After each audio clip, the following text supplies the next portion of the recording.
Thanks for coming to the next of our climate risk webinars. My name is Andy Dessler, and on behalf of the other organizers of the CLIVAR Risk Working Group, again, welcome. We have two talks today. These are going to be AGU style talks that'll run 15-ish minutes. If you have questions at any time, feel free to type them into the chat. And with that, I will turn it over to Adam Sobel, who will do the introductions. So our first today is Carolyn Kousky, and we're thrilled to have her here. Carolyn is an economist, contributing economist at the Environmental Defense Fund, and now runs a nonprofit called Insurance for Good. And prior to that, she was executive director of Wharton Risk Management and Decision Process Center at U Pennsylvania, where she founded the Policy Incubator. And before that, she has some other, I won't do her whole CV, but she has a bachelor's in Earth Systems from Stanford and a PhD in public policy from Harvard.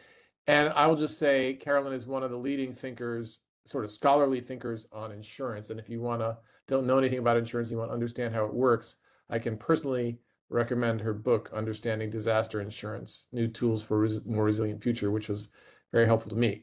Anyway, I will stop there and let Carolyn give her talk. Welcome. Great. Thanks for the kind introduction. It's really wonderful to be here with all of you guys. I began life as more of a scholar than I am today, where we're doing a lot more kind of boots on the ground work, really working hard to make those connections stronger.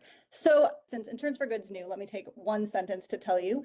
We are a nonprofit that works with communities and the public sector on risk transfer solutions that can support their broader social and environmental goals. A lot of that often focuses on improving recovery and increasing resilience.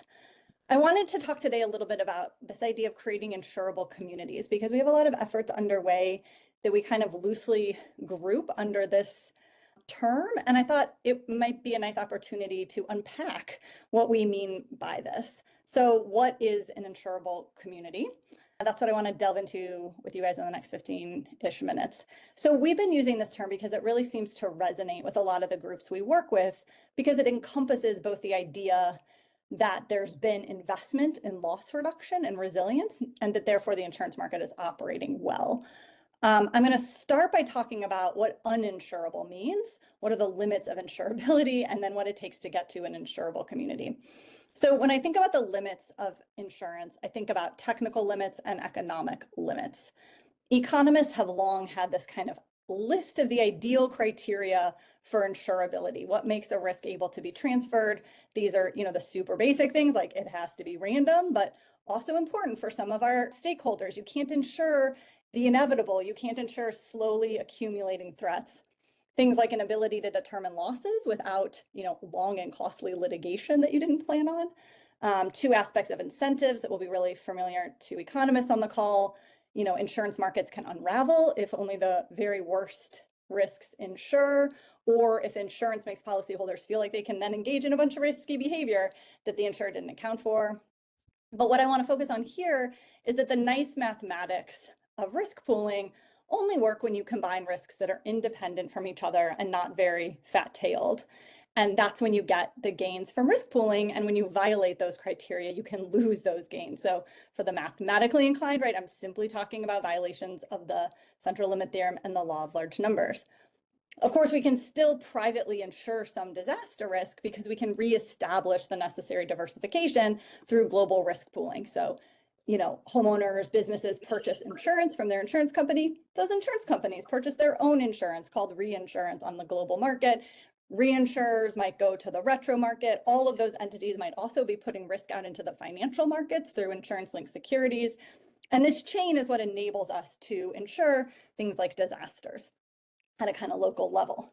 That said, there are still limits even to global diversification, and we can hit the kind of technical limits of insurability in different ways. And one uninsurable risk or peril with government intervention does not need to make an entire community uninsurable necessarily. So think about, after 9/11, terrorism insurance became essentially unavailable in the private market, essentially uninsurable. Losses could be way too severe, too difficult to quantify and predict well, often influenced by privileged national security information. But nobody would suggest that businesses abandon New York City because of the lack of insurability of this one risk. But they still needed some financial assurances against the financial impacts of attacks. And so that's when you see kind of federal government stepping in the US, in the UK, and other countries around the world to help kind of reestablish insurance for that threat. So in this case, a specific uninsurable risk was assumed in some degree by the public sector to keep the location broadly insurable. But now think about, say, very southern Louisiana, where wetland loss has been ongoing. Those small towns are literally disappearing into the Gulf. We've already seen a lot of population loss from here. And this is a type of sort of community uninsurability. Even our state residual insurance programs like Louisiana Citizens can't protect against this slow loss of land to sea level rise and other factors. And that can make areas uninsurable absent, some prohibitively costly type of structural intervention. But when land is not literally being lost, communities can still be insurable in our climate future with the right risk management and loss reduction, including against perils like hurricanes. And that's really this kind of idea behind an insurable community. As noted, part of making disaster risks insurable in the private sector, though, has to make use of that global risk transfer. And it's important to recognize that's not free. Every step in that chain increases costs. Those costs get passed back onto policyholders. And so you can reach another limit of insurability, which is more like the economic limit of insurability, where you might not be able to privately, profitably offer disaster insurance at a price point that homeowners, small businesses, renters, whoever your target population is willing and able to pay for. And there's, of course, kind of a couple different dimensions here, right? One is about actual budget constraints and lower income populations.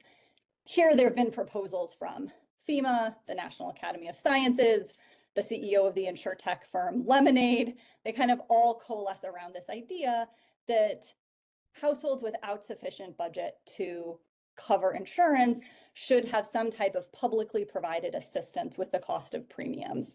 And the fact that those kind of households most in need of insurance are often the least able to afford it, I think is something that does need special policy consideration. But the insurable communities frame is often about kind of a focus on risk reduction to improve insurability and bring pricing down potentially as a part of that as well. So try to make things able to be more insured. So this would be like investing in stronger homes for lower income populations as opposed to a direct premium subsidy. And we do see lots of examples right around the country of where investing in different types of risk reduction can shift loss distributions and make them more insurable.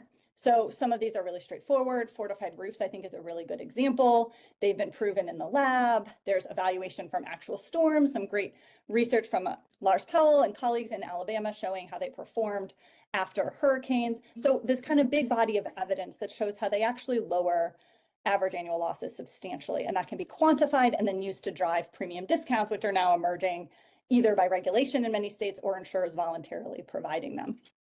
More recently, kind of in the West, in California, we've seen, an attempt to try to take that concept to the much more complicated and neighbor-dependent peril of wildfire through IBHS's wildfire prepared home and neighborhood standards to, again, try to restore insurability for wildfire risk. For example, a few insurers have noted in rate filings, they will not non-renew, yes, that's a double negative, not non-renew a policyholder if they achieve this certification. Some investments, though, it's maybe worth saying, can change the nature of a risk in a way that is not clearly about greater insurability, even if it's about better risk management for that peril. And I'm thinking about levees as an example here. A levee can make it much less likely that a home floods. It can also, though, make it that when it does flood, it could be more devastating. So if you would have had sort of more frequent shallow flooding, but now you're protected against that, but if the levee breaches, if it fails, if there's a flood that exceeds its design standard, you could have much more devastating amounts of damage. And in that case, you might not always make insurance easier to provide or less expensive because the sort of catastrophic nature of that risk can still make insurance costly and difficult. So anyway, here's a kind of this idea of where the term insurability is most often used in an attempt to guide households and communities to the loss reduction measures that will help private insurers feel comfortable providing coverage and then also have all that positive spillover benefit of loss reduction that we know occurs to the local community, to the housing and mortgage market, and so on. Of course, though, lots of things drive insurance premiums that are not about the climate peril or the risk reduction measures. And we do need to be careful that the cost of insurance is not really the main driver of risk reduction because It really can't be, and maybe nor should it be. But it is an incredibly motivating factor, particularly in communities where insurance coverage has become difficult to provide, like some of the high fire risk areas of California. So some of the things that also influence insurance premiums are all the other things that determine the claims frequency and severity that carriers might pay, right? So that's other perils beyond the disaster peril. That's things like inflation, not just the general economy, but also the cost of construction, which you can see here.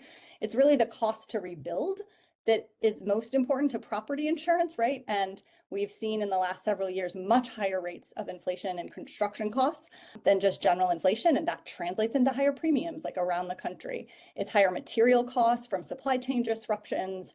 There's concern about tariffs driving up material costs that could make it more costly to rebuild. Labor costs, we've seen this in LA, some concern about the immigration policy making labor more expensive and harder to get, again, making it more expensive to rebuild. The legal regime in a state and the types of payouts, the regulatory environment, all of this goes in. And then, of course, in the premium too is also things like their reinsurance purchases, their costs of doing business, right? But I'm going to kind of take a comment from my colleague, Michael Newman at IBHS, who said, most individuals and communities have very little influence over any of these things that we've just talked about, right? But what they do have control over is the safety of their home, in their communities, risk management decisions, where they live. And so that's a really good place to focus effort around thinking about insurability. Okay, with that, I thought I'd kind of do a quick example of kind of some of the work we've been doing in California, maybe to kind of show how some of this is happening on the ground.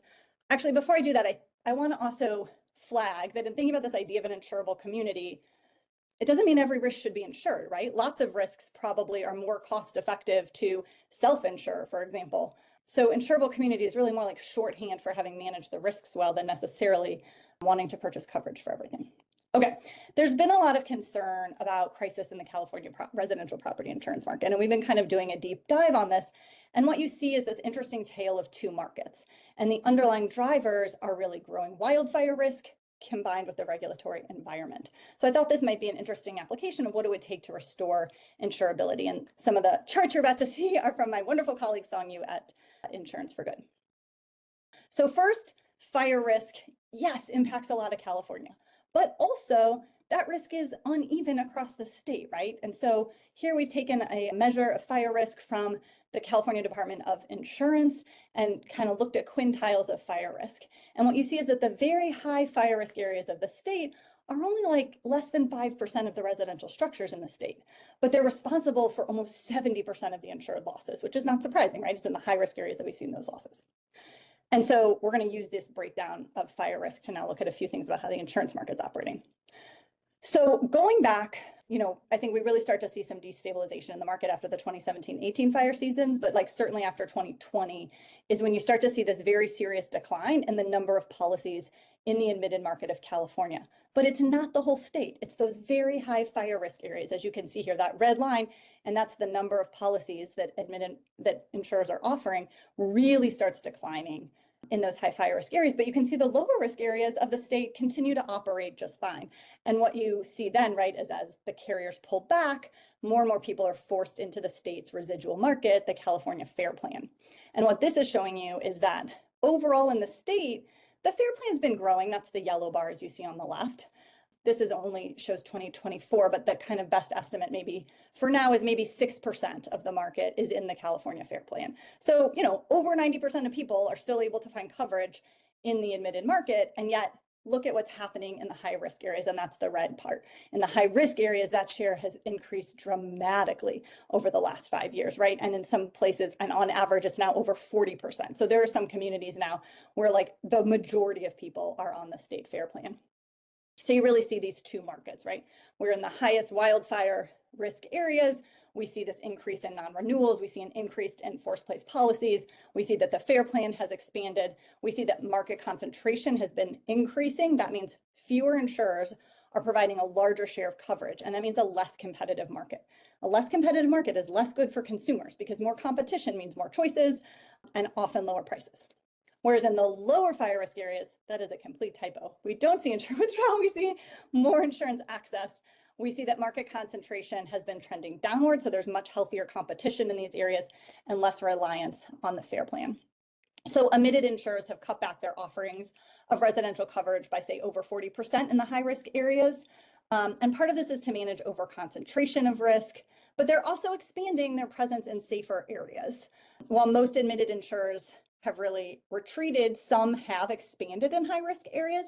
And when you look at the differences between those two groups, like which firms are going into high-risk areas and which are leaving, and what you see is that those who are willing to expand into high-risk areas right now had fewer losses in the 17-18 fires, have reported on their rate filings less of a gap needed to get to sufficient rate, and they tend to operate in more states, which means they have a bit better ability to diversify nationally.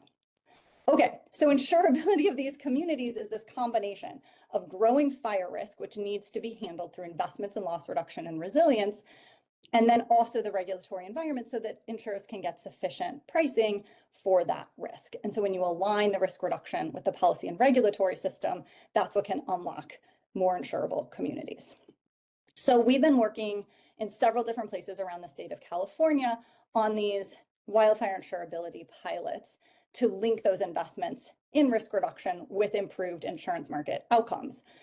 And from that kind of initial work, and this is my last real slide here, and then I'll stop, I wanted to share kind of 3 things on what I think you need to kind of get there.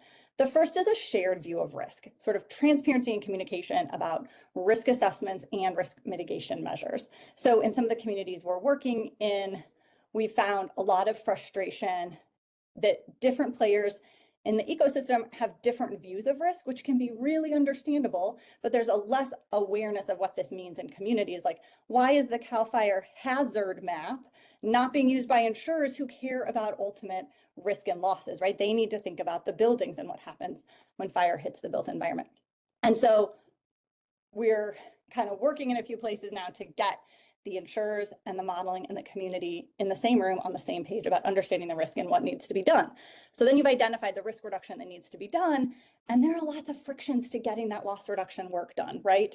Yes, this is a question of funding and financing, and that's getting a lot of attention as it should, but it's also a lot of consumer frictions. People don't know who to call. And then when we try to help them figure out who to call, we realize there's not a lot of people trained up in what resilient construction means or wildfire resistant this or that. And so it's very difficult to figure out how to navigate this process for just your random homeowner. And then once that's done, we have to make sure that that gets incorporated quickly by all the players, brokers, insurers, reinsurers, to have it reflected in insurance market outcomes. So as my colleague at IBHS again stresses, if the risk reduction isn't measurable, verified, and easily communicated to insurance companies, it's not going to translate into those better outcomes. So we're working with carriers on that, kind of showing up to look at the risk reduction, figure out what types of certifications, evaluations are needed, and so on. And then how you can get those localized improvements quickly into the system in a way that doesn't impose lots of difficult transaction costs on everyone. Okay, so with that, I just want to, I guess that was my second to last slide. Very last slide is just one of the compelling things I think about this insurable communities concept is realizing that getting to communities that can handle the risks of our climate future is this effort of putting puzzle pieces together, and you need all of it for the system to function. And so we're trying to see the piece that insurance fits in this overall big picture of making, a more climate resilient future. So that's it. Thank you. Oh, well, thanks a lot for that. We have a few minutes for questions. Let's see, I think there was a question in the chat. Is there a difference between self-insuring and not insuring? When I use the term self-insurance, I mean where there's been a deliberate risk management decision to hold that risk yourself and think about how that risk is going to be fund or financed. So that could be a company, that could be a municipality, that could be an individual, but saying this is actually the risk we hold. And so we have these strategies to pay for it when a disaster happens. I have a savings account, we have a rainy day fund, whatever it is, whereas not insuring is often not thinking about the risk. So are there other questions? Anybody want to raise their hand or unmute themselves? Oh, thanks so much. Really appreciated your perspective. I just wanted to highlight, since this group is focused on science and the research that we need to do to support this type of an effort. I just want to highlight how much there is to do in this space. We in wildfire, for example, understanding the impact of warming temperatures on fire behavior, and what types of fuel reductions or vegetation treatments we might do to reduce fire risk. And I think also on the risk reduction side, quantifying the impact of structure hardening and understanding at what scale you have to do that to have an effect on a community level. These are things that I think are not really well quantified. And so there's just a lot of work for the scientific community to do. And I noticed you had research and innovation in one of your bubbles and data. I just think that space is really large. And, I think without understanding the risk and the risk reduction in a quantitative sense, the insurance market's never going to function. That's absolutely true. Yeah, 100%. And at the same time, how do we get that knowledge rapidly translated onto the ground? Because we're in a world now where long delays between research insight and changing our building practices and our codes and what's happening on the ground is going to just be really costly for society. And so how do we close that gap between research and actual investment, I think is also really critical. All right, well, I guess there are no other questions. Let's go on to the next talk, Adam. I'm very happy also to introduce Ori Chegwidden from CarbonPlan. She's a research scientist there. Oriana is a climate scientist committed to conducting impactful, equitable science. She's worked in AmeriCorps in the past and has a PhD in environmental engineering from University of Washington. And maybe she'll say something about CarbonPlan itself, but just in case they're a nonprofit that does this kind of climate risk analysis, and I've been talking to her and her colleagues for a few years, they're very technically sophisticated, they do really nice work and communicate it really well. So, we're just excited to have her here to show us the latest things they've been doing, I believe, with fire as the peril of interest again. So thanks, Ori, and welcome. Thanks, Adam. Yeah, and thank you for the invitation. Actually, to Alex's point earlier and Carolyn's, I think at hazard that one suggestion or thought about like trying to make this iteration between research to application faster is trying to do science in the open. And so that's my segue. Like Adam said, I'm here to talk about a release that we had a couple months ago about a product called Open Climate Risk, which is an effort for providing building level fire risk information totally in the open and totally, frankly, radically transparent fashion. So I'll also say that everything I shared today is, including this slide deck, is totally accessible to anyone. So you can find this link that's up here in the browser. And then also everything I'm showing is like on our website. So you'll be able to find anything if you want to go and look further. But like Adam said, CarbonPlan is a small nonprofit we started 6 years ago. And the focus is improving the transparency and scientific integrity of climate solutions through the development of open data and tools. What does that look like? So I lead the climate impacts work. We've done a lot of work on looking at fire risk estimation for U.S. forests under climate change. We've done some downscaling and we've done some extreme heat work. And most recently, we've been doing this open climate risk work. So a couple years ago, we put out this work that was looking at a small analysis of the growing climate risk industry. So this is the industry that answers the question of like, how will climate change impact this location? It kind of will sell you a climate risk assessment. And what we did was that we played the role of the consumer, and we were trying to understand how climate change would impact a set of locations. I love the post office. And so we grabbed kind of a couple hundred locations around the country, and we asked how would, for example, in California, about 100 different post offices across California, what does their fire risk look like? We invited 9 companies to answer this question. And 2 of them responded. We were really grateful for their participation. It was Jupiter and XDI, and they were both great to work with. 7 of them did not. And so we kind of had 2 big takeaways from this finding. One was that since only 2 of 9 agreed to participate in this effort, we kind of distilled that this industry was not really that invested in participating in a public intercomparison effort. Second is when we actually looked at what these estimates looked like, the companies didn't always agree on how climate change would impact fire risk. And frankly, they didn't really agree on like where the fire risk was in the present day when you actually look at the individual locations. And so as an example, here on the left here, this map of California, if you kind of go between what Jupiter and XDI are saying about what the fire risk is, they generally agree that kind of in this central area in the foothills of the Sierra, there's higher fire risk. But kind of when you go back and forth, there's variations. On the right here, this is a way of representing it. Every line represents a different location on the map at left. And then the endpoints of those lines are the different scores according to these two different companies. What happens is if there's any crosses here, that indicates that XDI, for example, might say that of two locations, it would determine like which one is higher and which one is lower. And Jupiter would say that it's actually the opposite. So when there's this is a way of estimating the relative ranking of where fire risk is. And companies don't always agree. So this is something that I think any scientist would kind of take for granted. They'd understand that that's something that's to be expected. But I would hazard that that's not something that necessarily the consumer is expecting. Right around the same time as this, Eric Roston at Bloomberg wrote about this, and then at the same time, their team did a much deeper dive into a study in Los Angeles, a kind of similar study, but at a much finer resolution that found pretty similar results. The idea that if you get two different risk assessments from two different companies, you don't end up with the same answers. So why does this matter? So it makes me think about the risk of maladaptation. So imagine customers that can only afford one risk assessment, they might end up with an incomplete or a skewed picture. Not to mention, if there's a cost barrier, some might not be able to get anything at all. There's also the idea of optionality. So imagine a well-resourced customer might be able to buy multiple risk products, but then that would allow for the idea of cherry picking. Ultimately, what we kind of distilled out of this was that we just need more data to assess this further. We only looked at a few hundred locations and a handful of data points from two companies, but there's millions of locations across just the United States, and it's just it needs more assessment. Something I think about is the idea the CMIP effort has been foundational for understanding GCMs, but why don't we have that same kind of effort for information that is going into real life decisions right now? And so we rationalized, okay, we need more data about this, we need more intercomparison, and we need it now. And so we went ahead and we built and then released an effort called Open Climate Risk.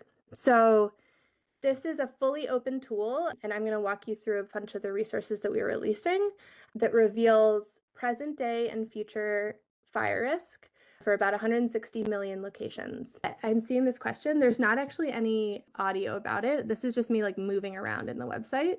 So it's every location, every building in the country. And it's a way to kind of navigate around the country at all these every building in the country and assess what the fire risk is in the present day and in the future.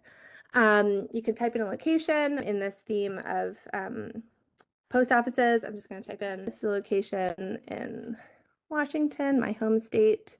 So post office in Leavenworth, which is a town in Eastern Washington, and you're able to see what the fire risk is for every building in this town. The design decisions behind this product are entirely, the guiding light is openness, and regardless of what the audience is. So if you're someone who's just going to be viewing this in the web browser, the openness is really geared towards peeling back those layers to reveal where the numbers actually come from. So in this example, this post office has a risk score of 8. Okay, what does that actually mean in this gradation? Because risk scores, there's no standard in any of this. The risk score in our schema is that it's anything that's 0.5% risk of loss or greater annually. But we show that where those breakpoints are among each of these different scores. We then peel it back further the more you scroll down. So we have risk of loss, and we understand, okay, what does that actually mean? Oh, it's the product of this burn probability and conditional risk. Burn probability being how likely is it for this location to burn in a given year, and then conditional risk being if it were to burn, what will be the consequence in terms of loss of value.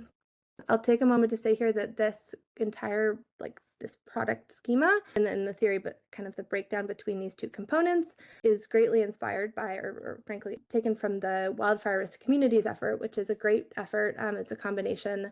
It was a collaboration among the U.S.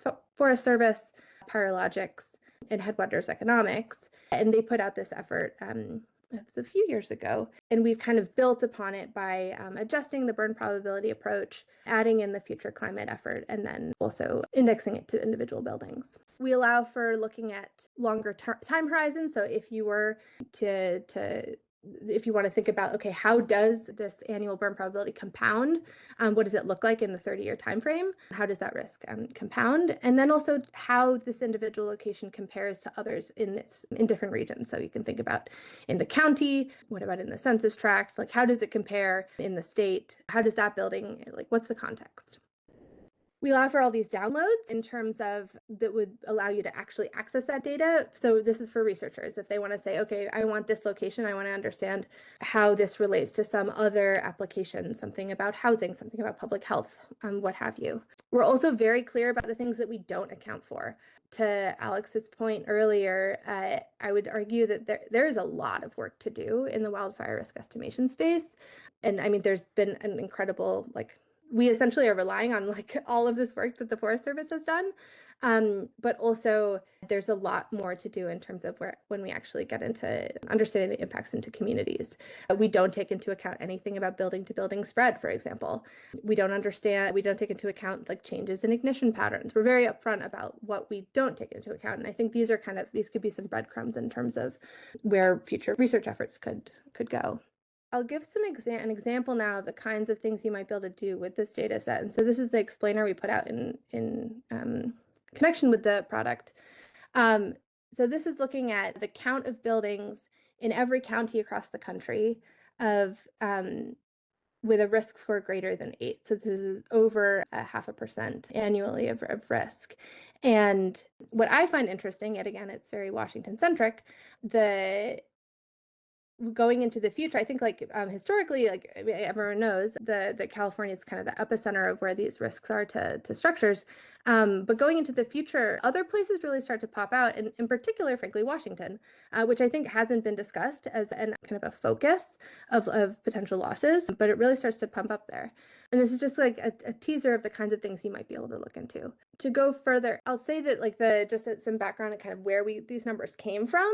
So we took our estimates from a data set of burn probability from the U.S. Forest Service, and then we kind of adjusted it using an hourly data set of meteorological data from Rasmussen et al. And so thinking about at the worst fire weather conditions at the hourly time step, where are those winds coming from? And then you use that to smear this burn probability into communities. We then multiply that by this conditional risk estimate, and that's a way for us to actually get to risk. We then index it to a buildings data set to actually understand where buildings are in relation to this risk. As another kind of example of how how open we are about all of this, this is kind of you could imagine this as being an analog to method section of a paper, but we really are trying to be very educational about our intermediates. And so we step through how we actually got everything we did.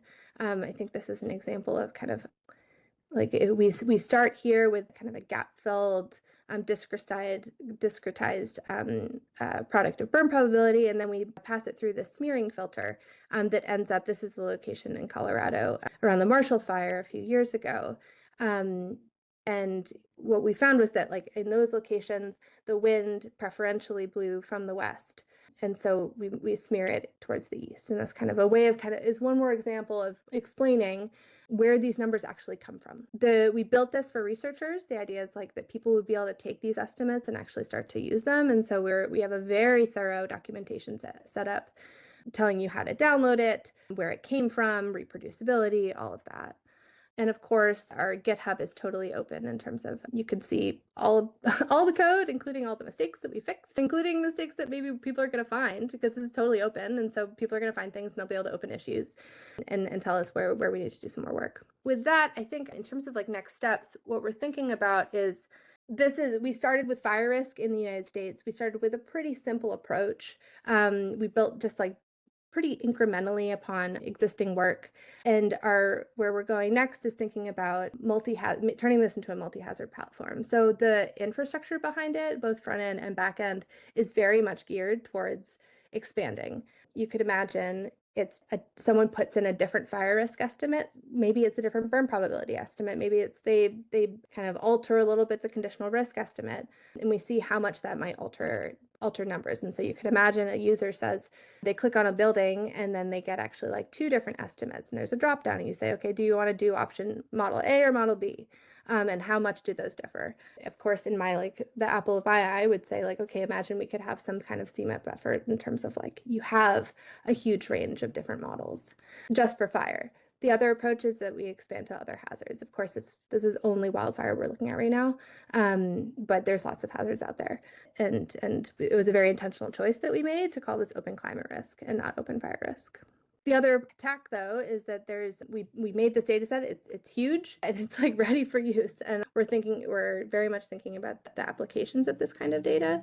I think with that teaser of the count of different buildings across the country in different counties and that are of a high fire risk, but imagine intersecting with that with data sets about insurance, data sets about financing, infrastructure information. I think all of that there's just ripe for the picking. Yeah. And I think with that, I'd love to take any questions. Oh, I also want to say maybe an open invitation.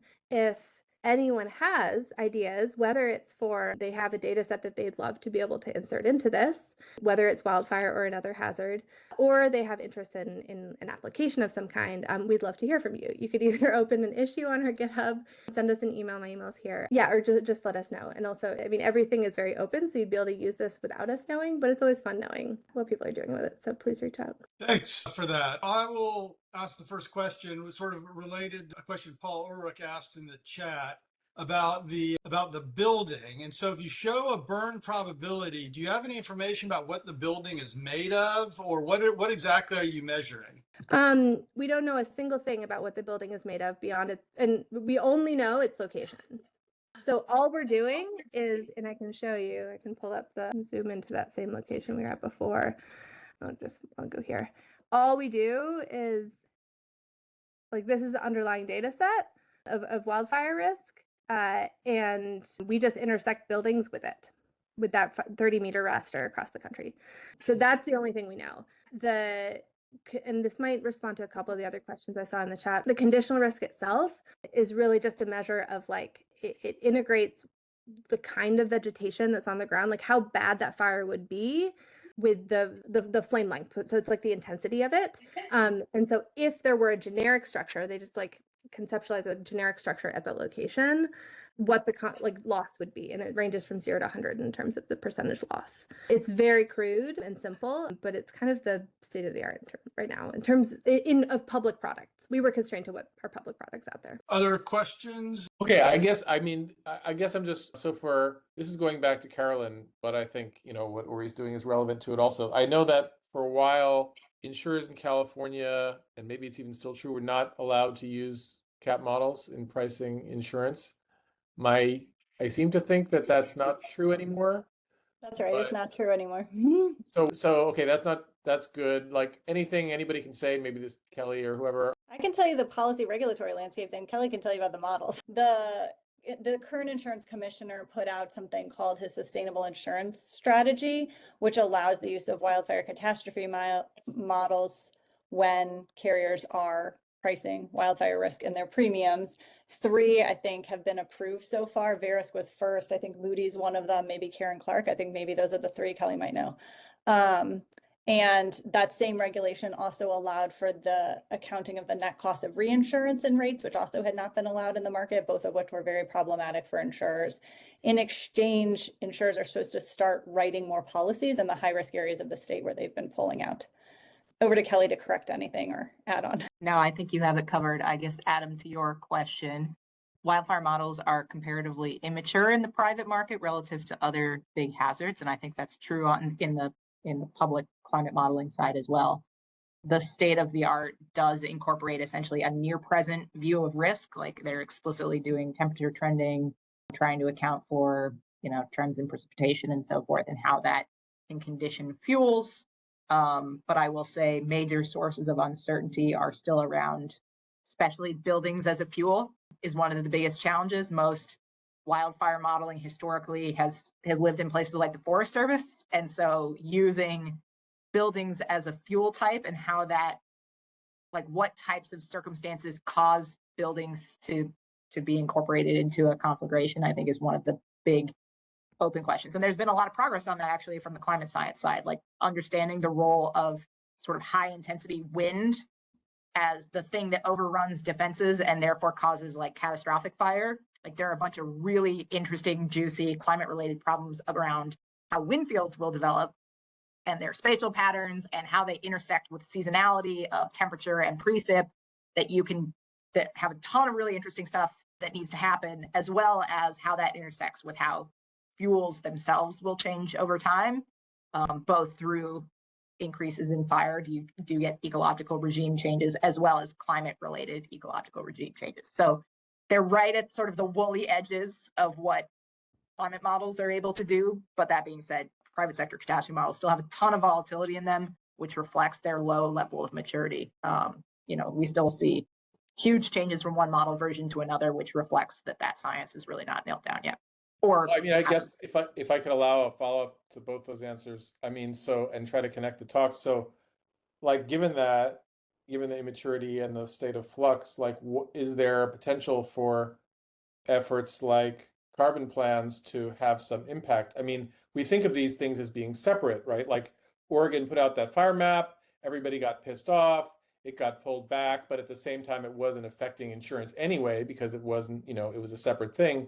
But like, to the extent that there is or could be like debate in the public about what the actual risk is, like, is there at least the potential for any connection between these open efforts and the CAT models, which are proprietary? Yeah, just to double down on it feels like there's so much room for opportunity of improvement here. And I think a lot of I'm coming from the hydrology background of the joke is there's as many hydrologic models as are hydrologists, and it's in the fire space. I came to this and I was like, wait, it feels like there's a lot of work to do here. And but also I'm not a fire scientist. I'm starting to do some fire work, but that's not my background. That's not my training.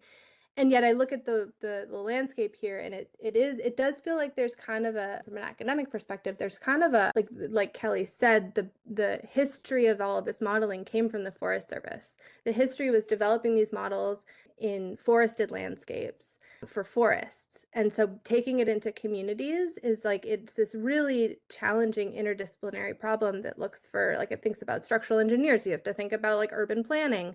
You have to think about the idea of how would one building ignite, the building to building spread problem. The urban conflagration issue is just such a different challenge.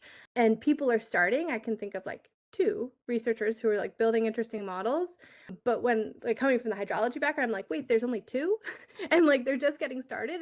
And when there's in a space, moreover, that has just so much uncertainty around it, I would argue that one way that you could try and jumpstart that is taking the open science approach, taking really putting intercomparison, injecting that really strongly from the get-go, which we've tried to do with open climate risk, but I imagine there's just so much room for work here because it's such an urgent problem. Yeah, that was a perfect tee up to my question, which was that, and just also going back to Carolyn's discussion of this idea of a shared view of risk is kind of relevant here for thinking about these tools. And my question for both of you would be what are the biggest science gaps that are causing divergent views of risk? I can share a quick thought from our work.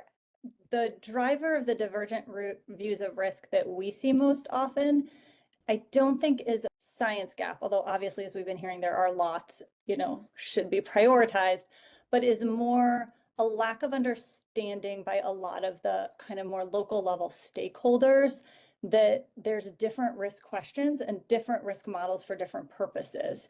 And so modeling hazard and fire spread in the forest is different than, and it serves different purposes than trying to understand what your building code should be that needs to understand fire spread, as we were just talking about, structure to structure. And also, I think understanding what tools are needed to answer what questions, right? So, and then how that intersects with the policy and regulatory landscape. So to come back to the first question, those three models are what insurers can use for rate setting, but they're using lots of this other stuff to think about underwriting and to get a handle of their risk and to understand what's going on. We're working with a few carriers who are using some of these models of structure to structure urban conflagration risk, even if they're not approved for regulatory rate setting, because that's still important. And I think at the level of a community trying to figure out, we're going to do home hardening in this neighborhood, what do we need to do? They actually need empirical evidence of what's worked in prior fires as opposed to it being incorporated in any kind of big model yet, right? And so like, let's look at what types of changes in our built environment have led to that kind of loss reduction. So I think there's lots of different types of risk information for different purposes, which might be obvious to this community, but not to others. Yeah, my reaction to the like, what are the gaps? I feel like, or what are like the shortcomings? It's almost hard to answer that question because like we don't even have like multiple models to be able to compare yet, like to know like what is working well, what do we have a good handle on. The thing that comes to mind the strongest for me is the question at the very top about building information, about like there just aren't those public data sets out there. That just doesn't exist. And yet again, I'm coming at it from a public perspective of trying to do this stuff in the open. Like that doesn't exist. But moreover, I think like the models to be able to actually understand, okay, like when it looks a certain way, what happens in an urban conflagration, like that also doesn't really exist. Like it's super nascent. And so getting like, but in order to develop those, you likely need these public data sets. So it's kind of a catch-22. Yeah, if anyone has nice public data sets out there about building information, I think that would be really great. Okay, there's a question in the chat from George. Do you verify the accuracy of your risk estimates? If you say there's a 10% chance of an event, how do you validate that? So we compared it against we compared it against what we could, which was the Wildfire Risk to Communities effort, and then also against this California hazard map that Carolyn mentioned. In that case, we compared our burn probability estimates because it was kind of most analogous. We kind of found that we were somewhere in the middle in terms of those two different sources. And the way we rationalized that was that we were like kind of in the middle in terms of approaches. Like we borrowed a lot of stuff from the Wildfire Risk to Communities effort, and then we had some shared aspects with the California hazard approach, namely the wind-driven, like allowing fire weather winds to influence where to spread that burn probability. But like we haven't verified it against any kind of losses. That's kind of it's a harder challenge, like in terms of both like data sets about what actually has happened. That's pretty limited. There are some data sets in California. There are some nice data sets there, but they're also then conditioned against like what the conditions were like 10, 20 years ago. And so like going backwards and being able to like control for that can be challenging. It also is conditioned on like what were the fire suppression activities like in that particular, like what was the emergency response like in that specific circumstance. All right, so last question, I think I'll have time before the hour, is from Paul Ulrich. Is building to building fire spread even modelable at large scale? It seems to be highly dependent on individual structure characteristics. I'm not a modeler, but I'll say the one that we've worked with takes as input very detailed structural characteristics into the model. And so yes, you have to feed that in, and it requires home assessments in the neighborhood to get that information. Yeah, the one model I'm aware of came out of Oregon State, now at, I think, Vanderbilt. It takes in very detailed, they set it up to work for the Marshall Fire actually, and it was in a retroactive setup, like reproducing the fire, and it was very detailed about like orientations, separation distances, like structure characteristics to actually like to recreate it, which just doesn't exist nationwide. Yeah, I mean, I'm thinking you could get a lot of that information from like LiDAR, telling you the building footprint and the orientation, how high it is, things like that, but it's not going to help you with what the building is. Is it concrete or is it wood? Not going to tell you what the building's made of. Have they cleaned their gutters? Like what do vents look like? What do windows look like? Like, yeah, what is siding?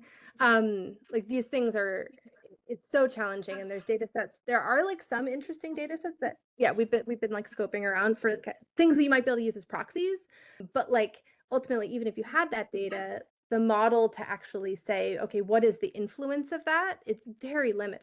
Yeah, for what it's worth, there's some interesting new research coming out of the Berkeley Fire Labs, arguing that the building characteristics maybe don't even matter that much, and that you can get a lot of the way with defensible space estimates just from LiDAR data. Like, is there a bush against the foundation? And that alone can double the survivability of building, versus individual building characteristics maybe matter a few percent. That may be specific to California because California's building code is pretty decent. Like most buildings in California already have a fire resistant roof, for example. Like, it's very uncommon to not have that. So it may not be as extendable to other states, but it's also something that can be done remotely, and you don't need a giant private database of building characteristics. All right, well, we're on the hour, so I think we'll probably wrap up here. Any of the people watching this wants to give a talk, email one of the email me or Adam or Amy or Alex. All right, thanks everybody.